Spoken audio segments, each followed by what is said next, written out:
Hello friends, स्वागत है आप सभी का मेरे यूट्यूब चैनल पे। आज हम बात करते हैं प्रतिरोध के बारे में। पिछले वीडियो में हम लोगों ने देखा था कि ओम्स लॉ क्या है, जिसमें एक टॉपिक आया था आप लोगों के बीच, वो था प्रतिरोध। तो आज हम बात करते हैं प्रतिरोध क्या है। उस दिन मैंने बताया था करंट के मार्ग में आने वाली रुकावट क्या कहलाती है? प्रतिरोध कहलाती है। यानी कि धारा के मार्ग में आने वाली जो प्रतिरोध, जो बाधा है, वो बाधा क्या है? प्रतिरोध है। इसे हम आर से डिनोट करते हैं। ठीक है, तो एक बार फिर से समझ लेते हैं। किसी पदार्थ का वह गुण, प्रतिरोध क्या है उसको हम अपनी भाषा में, विज्ञान की भाषा में क्या कहते हैं?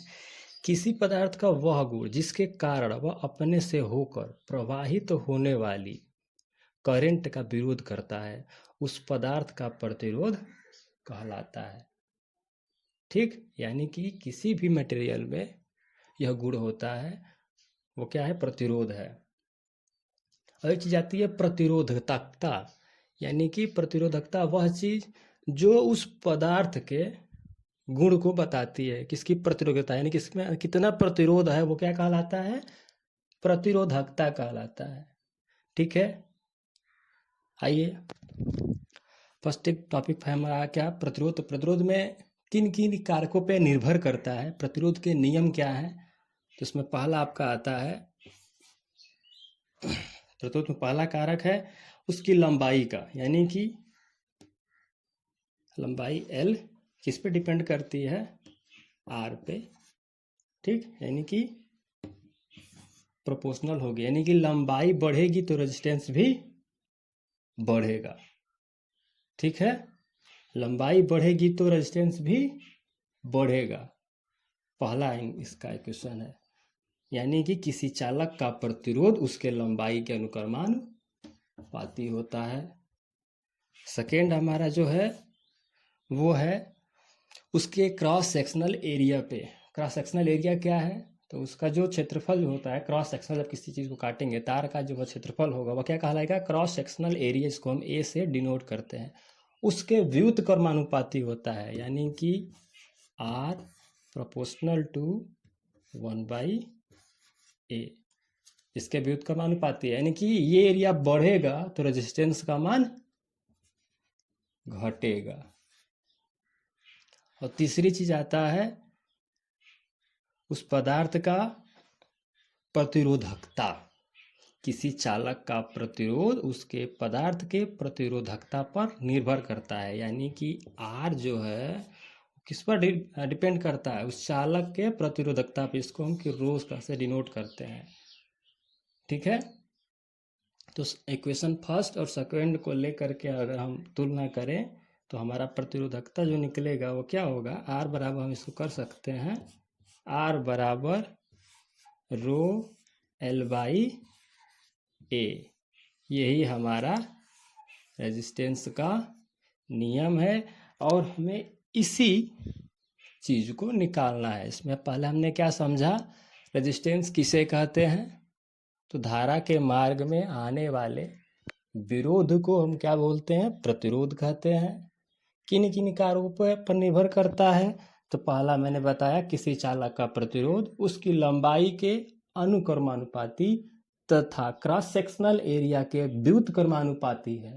यानी कि लंबाई बढ़ेगी तो रेजिस्टेंस बढ़ेगा, लेकिन अगर क्षेत्रफल बढ़ रहा है, उस तार के मोटाई बढ़ रही है तार की, तो रेजिस्टेंस का मान घटेगा।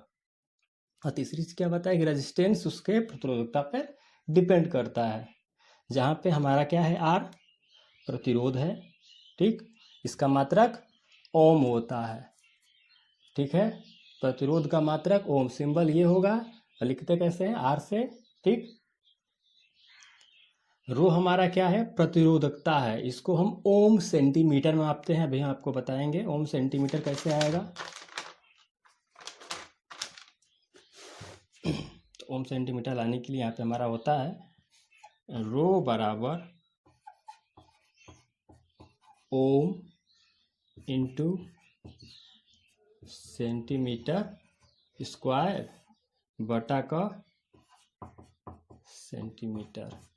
तो अभी यहाँ पे हमको क्या मिल जाएगा? ओम, सेंटी सेंटी कट जाएगा, मीटर। ठीक है, ये हमारा प्रतिरोधकता की इकाई हो गई। तो एमकेएस पद्धति में विशिष्ट प्रतिरोध का मात्रक होता है ओम मीटर, और हम इसको ओम मीटर में मापते हैं। तो रेजिस्टेंस का समझ गए, प्रतिरोधकता हमारी रो हो गई। ए क्या है, क्रॉस सेक्शनल एरिया है। एल क्या है, उस तार की टोटल लंबाई है। ठीक है, किसी को दिक्कत? अब नेक्स्ट आते हैं, पहला क्या था हमने, प्रतिरोध। अब बात करते हैं विशिष्ट प्रतिरोध पे। ठीक है,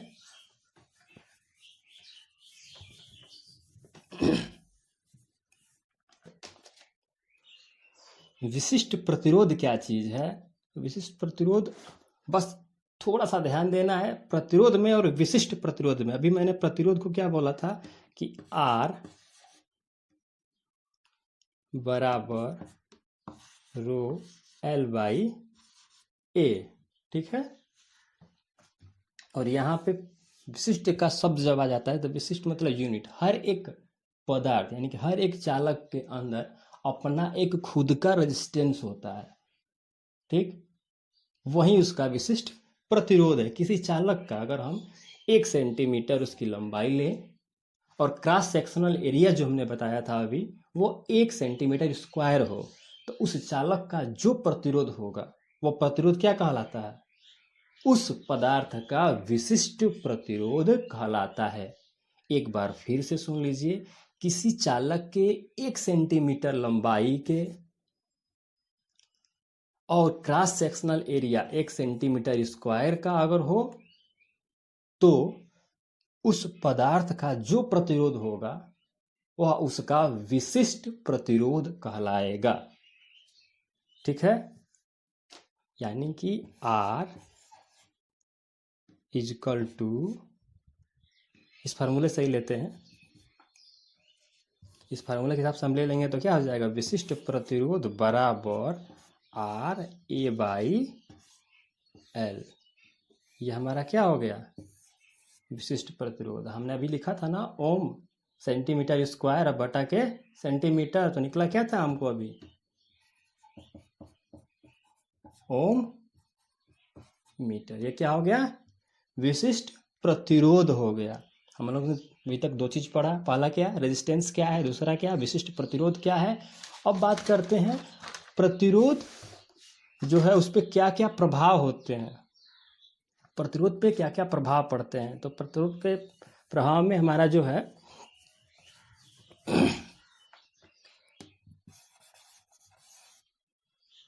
शुद्ध धातु का प्रतिरोध तापक्रम बढ़ाने पे बढ़ता है। ध्यान दीजिएगा, शुद्ध धातु यानी कि प्रतिरोध अगर शुद्ध धातु का बना है तब भी बढ़ेगा, दूसरे पे लागू नहीं होगा। दूसरी चीज लिखा है, मिश्र धातु का प्रतिरोध तापक्रम बढ़ाने पे बहुत कम बढ़ता है।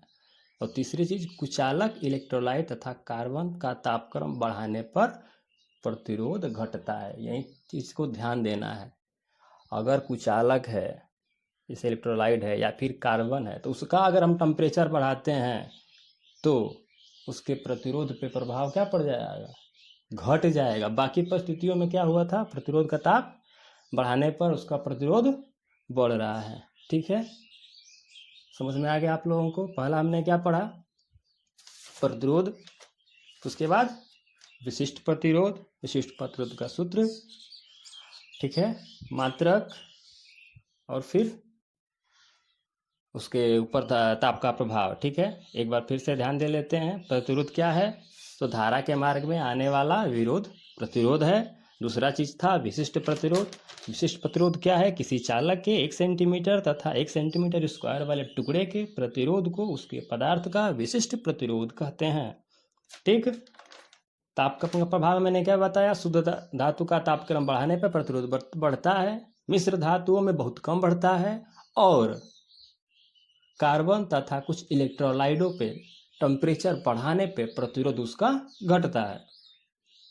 प्रतिरोधों का संयोजन समझ लेते हैं। प्रतिरोधों का संयोजन हम दो तरह से करते हैं, एक सीरीज में होता है,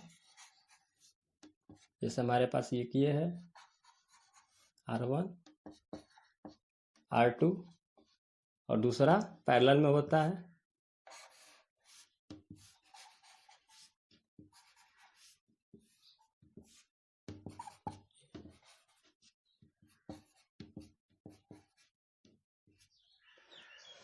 प्रतिरोधों के संयोजन पे हम नेक्स्ट वीडियो में बात करेंगे। प्रतिरोध का मान निकालते कैसे हैं, इसके लिए हम नेक्स्ट वीडियो में ही चर्चा करेंगे। अभी तक इतना ही। इससे रिलेटेड आप लोगों को कोई भी क्वेश्चन अगर समझ में नहीं आता है, प्रतिरोधता कैसे निकालें या फिर क्या क्या उस पर प्रभाव पड़ रहे हैं, या उससे कोई भी जुड़ी आपको कोई समस्या है, तो आप प्लीज़ कमेंट कीजिए और ज़्यादा से ज़्यादा वीडियो को शेयर कीजिए, लाइक कीजिए और अपने दोस्तों तक पहुंचाइए।